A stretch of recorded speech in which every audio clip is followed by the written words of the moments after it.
Waste. ఆ పుణ్యక్షేత్రంలోనికి ఇలాంటి పాపాత్ముల్ని అడుగు పెట్టకుండా చెయ్యాలి.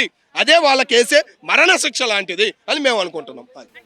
తిరుపతిలో ఏంటంటే చాలా మంది అన్య మతస్థులు కూడా ఉద్యోగాలు కూడా చేస్తున్నారు కదా. సో దాని గురించి కూడా ఎలాంటి యాక్షన్ తీసుకునే అవకాశం ఉందంటే దీని గురించే కాదు. అమ్మా ఉద్యోగం లేకుండా ఏదో పరంగా చేసుకుంటే వేరమ్మా. సైకో కిల్లర్లు అంటారు చూసావా, సైకో కిల్లర్లు అంటారే, అట్లాంటి వాళ్ళు పెరిగిపోయారు అక్కడ. తీసేశారు. ఇప్పుడు టీటీడీ మన ఇది మారిన తర్వాత, చైర్మన్ మారిన తర్వాత చాలా మందిని తీసేశారు. ఇంకా ఉన్నారు, వాళ్ళని కూడా తీసేయాలి అని మేము కోరుకుంటున్నాం అమ్మా. ఆ లడ్డులు కూడా కొన్ని అక్కడ తయారవ్వలేదంటమ్మా.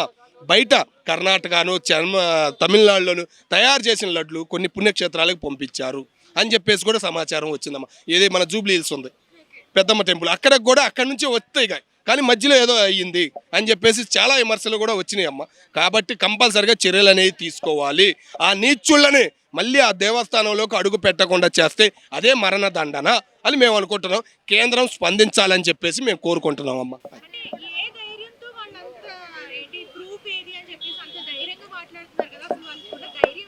భయం భయం అనేది లేకుండా పోయిందమ్మా. ఒకప్పుడు గవర్నమెంట్ ఉద్యోగి కానీ గవర్నమెంట్ ఎంప్లాయర్ అంటే రాజకీయ నాయకుడైనా ఒక నాయకుడైనా నిజాయితీ నాయకుడైనా అన్నకి భయం అనేది ఉండేది. ఈ మధ్యకాలంలో వచ్చిన సోమరపోతుల వలన బూతులు తిట్టే రాజకీయ నాయకులు రావడం వల్ల వాళ్ళకు కూడా రాజకీయ నాయకులు అంటే చీప్ అయిపోయి ఇలా తయారయ్యారమ్మా.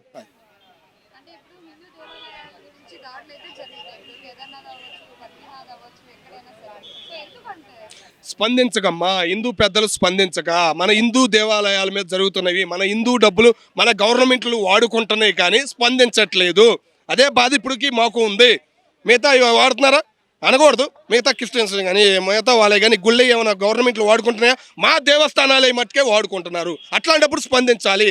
ఇలాంటి నీచుళ్ళు చేసే ఏంటంటే ఆ గుడికి కూడా దెబ్బలమ్మా. ఇలాంటి పనికిమాలిన వాళ్ళు చేసే మాటలు, పనికిమాలిన వాళ్ళు చేసే పనులకు విదేశాల నుంచి ఎంతమంది వస్తారో తెలుసా?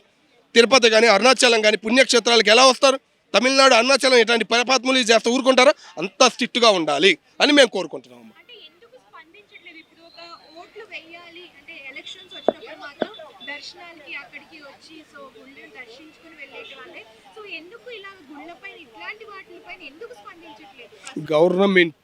గవర్నమెంట్ ఉద్యోగి అంటే విలువ లేకుండా భయం లేకుండా సొసైటీలో అయ్యింది.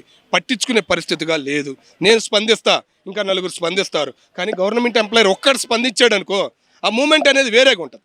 ఒక స్పందన అనేది వచ్చింది. కానీ సామాన్యులు మేము స్పందించిన, హిందూ సంఘాలు స్పందించిన ఏమి రెస్పాన్స్లు కావట్లా. ఏదో మీడియా ముందుకు వచ్చి ఏదో మా బాధలో కొద్దిగా మాట్లాడుతున్నారు తప్ప స్పందన అనేది అక్కడ ఉండలేదు. మేము మోడీజీ గారిని కూడా కోరుకునేది ఇదే.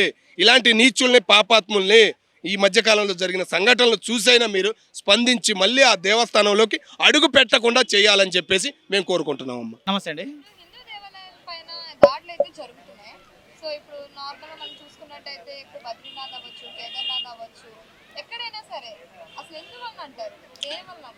యాక్చువల్గా మీరు బద్రీనాథ్ కేదార్నాథ్ అని చెప్పేసి చాలా దూరం వెళ్ళిపోయారు. సో మన తెలంగాణలో మన హైదరాబాద్లోనే మొన్నటికి మొన్న సఫీల్గూడ కానీ, లేకుంటే ఆ తర్వాత సీతాఫల్ మండి కానీ, లేకుంటే నిన్నటికి నిన్న మన ఓల్సిటీ ఏమంటారు మన పురాణపుల్, ఇక్కడే చాలా దుర్మార్గపు గొడవలు కూడా జరిగాయి. ఇక్కడ చాలా ఆ ఘటనలు చాలా జరిగాయి. సో హిందూ దేవాలయాల మీద వాటిని దురాచం చేయడము, లేకుంటే వాటిని ధ్వంసం చేయడము చాలా ఎక్కువ జరుగుతున్నాయి. వీటి మీద గవర్నమెంట్ చర్య తీసుకోవాలి. కానీ ఇది చర్య తీసుకోవడం వరకు ఒక, కానీ మరి దాన్ని కూడా రాజకీయంగా ఆ రాజకీయ నాయకుడు చేపించిండు, ఈ పార్టీ వాళ్ళు చేపించారు, ఆ పార్టీ వాళ్ళు చేపించడం కాకుండా కరెక్ట్గా రాజకీయ నాయకుడు వాళ్ళు నాకేం సంబంధం అని కాకుండా నాకే సంబంధం అన్నట్టు చూసుకొని చేస్తే చాలా బాగుంటుంది.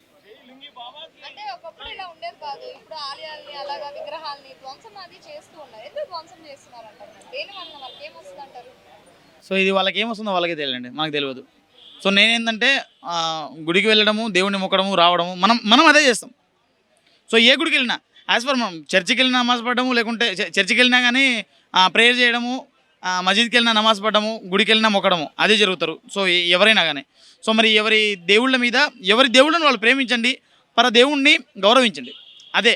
కాకపోతే అలానే కాకుండా మా దేవుడు ఉన్నాడు కదా నాకేం భయము, వేరే దేవుడు నాకేం సంబంధం అని చెప్పేసి ఎప్పుడు కలతో తనకండి. అది ఎప్పటికైనా దేవుడే, పాపం పాపమే. ఇలాంటి వాళ్ళ మీద సీతాఫలం మండి బ్రో ఎగ్జాంపుల్.